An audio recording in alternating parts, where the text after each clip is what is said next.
What's going on, guys, and welcome back to News to Astonish, where we discuss comics, movies, games, and more, and another video here on the channel. My name is Ronnie, and today I want to talk about the SAG-AFTRA strike that's going on right now, and how could this possibly affect the gaming industry in some way, but hopefully it won't, because so far this is primarily focusing on the writers from like Hollywood and just movies and TV shows in general. I just want to go ahead and address it because this is something that's really serious, and this is something that I can totally stand by.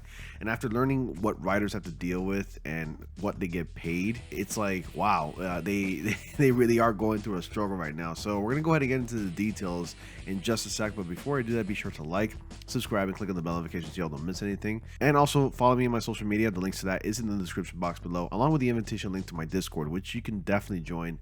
A lot of Spidey members there, Marvel members, whatever you want to do, and whatever you want to talk about, it's all there. It's open for you to discuss in my Discord. So now I want to address this for a couple reasons. We had the San Diego Comic-Con 2023 coming up in just a short 5 days, and there is a possibility that Tony Todd himself is not going to be showing up at the panel for Marvel and Spider-Man.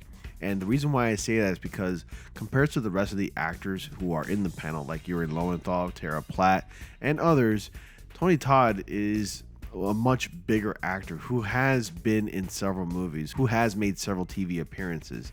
And because Tony Todd is supporting the SAG-AFTRA strike, that's why I'm making this video now. So the details about that are actually posted online on superherohype.com, and that's where I usually go to read the information about what's going on in the superhero world, including movies and games. So the effects of the SAG-AFTRA strike will extend beyond stopping production on films and television series. It will also shut down major Hollywood studios' promotional efforts at SDCC 2023 and other conventions aimed at comic collectors and science fictions and fantasy fans. Now, before I continue on, for those of you who do not know what the SAG-AFTRA is, it is the Screen Actors Guild American Federation of Television and Radio Artists, and they stand strong. And a lot of these actors, and now there's an actor strike going on because the writer strike is already ongoing, and it's been happening for the last, I think, 70 days now. And a lot of actors have come out in full support, and they stand in solidarity with these writers. And if you haven't noticed, movies like Deadpool 3, for example, have been officially put on hold. They only have about another couple months to go before the movie's done filming.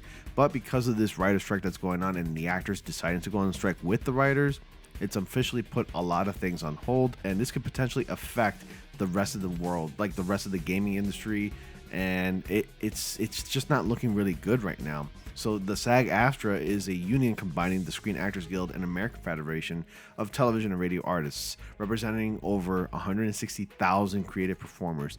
Their membership includes announcers, journalists, dancers, disc jockeys, newscasters, singers, puppeteers, recording artists, stunt performers, and voiceover artists, as well as film and television actors.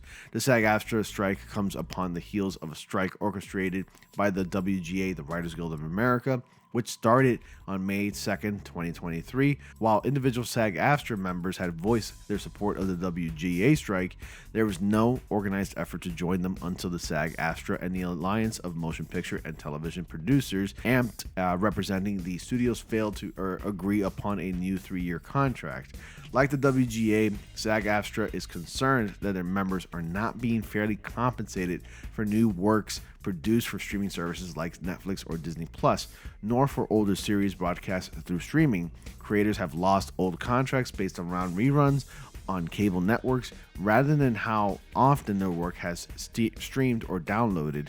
Another issue is the use of artificial intelligence. SAG-AFTRA demands rules against digitally reproducing an actor's likeness or voice without their express permission and due compensation. Now, this is actually a really big point because Hollywood proposed that they actually create a digital AI of one's likeness and to actually own the rights to one's likeness. Now, imagine doing that and Hollywood owns your likeness. Therefore, you can never work for another big time studio production company to be in like a movie or a TV show or to make a cameo appearance because your likeness, your digital imprint is owned already. So they can actually hire you for a one-day shoot and pay you maybe $200, $300, scan you, and then they own your likeness. Can you imagine that? That's horrible, and it's quite scary. And I can understand why these writers and are expressing concern. I mean, if you really think about it, without any writers, we won't have movies, we won't have video games. We're living in a time where video games are actually almost cinematic, if not, and it's the #1 form of entertainment in the world. And this is really serious. While a strike does not prohibit a SAG-AFTRA members from working in their chosen fields, it does prevent them from working for studios like Disney or Warner Brothers, for example, and that are members of AMPed. SAG-AFTRA members are also prohibited from any work that promotes any film or television projects produced for those studios, new or old.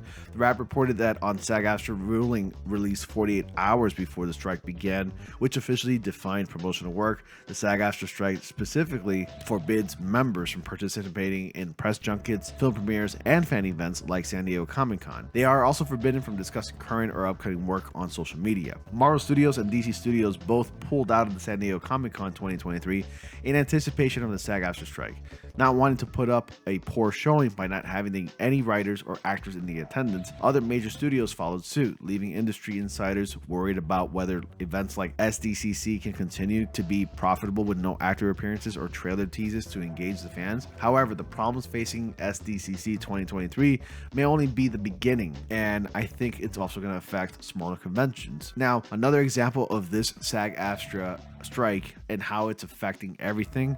Recently, Oppenheimer, I believe that's going to be coming out, and there was a premiere. The whole entire cast decided to stand up and leave, and they stood in solidarity because of this strike. This is really serious, and small conventions will also suffer. So while the SAG-AFTRA members are unofficially discouraged from attending events like SDCC, they are technically allowed to attend fan events to sign autographs or take photos with fans. They cannot, however, attend panels that promote films or television shows or discuss any current or future work. It is feared that most members will choose to avoid convention appearances completely rather than risk a slip-up and violate the strike. They may also wish to avoid perception of crossing the picket line by making a personal appearance. While the major studios pulling out of SDCC 2023 has been a public relations nightmare, it could cause bigger problems for smaller fan events around the world. While these events are not used as intensively as promotional opportunities by the big studios at SDCC, they are still a major source of outreach between devoted fans and the studios through the actors. Unless the strike is settled soon, these small conventions may have run without their usual lineup of celebrity guests, which are typically the biggest draw for this sort of show. And another thing, Yuri Lowenthal himself also stands in solidarity with this. While he does stand in solidarity with this whole strike, he still is attending the San Diego Comic-Con that's coming up on July 20th. And we even have a quote from Yuri Lowenthal himself, which I'm about to pull up right now. Yuri Lowenthal tweeted, "For those of you asking, yes, I will be attending the SM2 and the MK1 panels at SDCC. I wholeheartedly support the strike and my fellow SAG-AFTRA and WGA members. But the interactive video game contract is not a subject of the strike yet." And that's where I fear that it can actually get worse than it really has to. And on top of that, even Tony Todd had something to say, which leads me to believe that he will not be attending SDCC 2023. Now, I don't have the tweet right here, but I do remember him saying, "Dang, going to miss the glory," which again leads me to believe that he will be missing out of SDCC. And you know what? The more I learned about this whole event that's going down, the more I realized that Hollywood is just incredibly disgusting. We got people making millions of dollars a year just by simply doing nothing because these people have writers and crew members and actors and everything under their belt doing their job for them, and they're creating nothing, absolutely nothing. And it's really disgusting. Even an executive actually came out and mentioned something about, we're gonna go ahead and wait this whole ordeal out until these people start losing their homes and apartments and start to starve. And well, if these people like this one executive, which I don't know who it is, actually feel that way, then that person deserves to get hunted down, to be honest with you.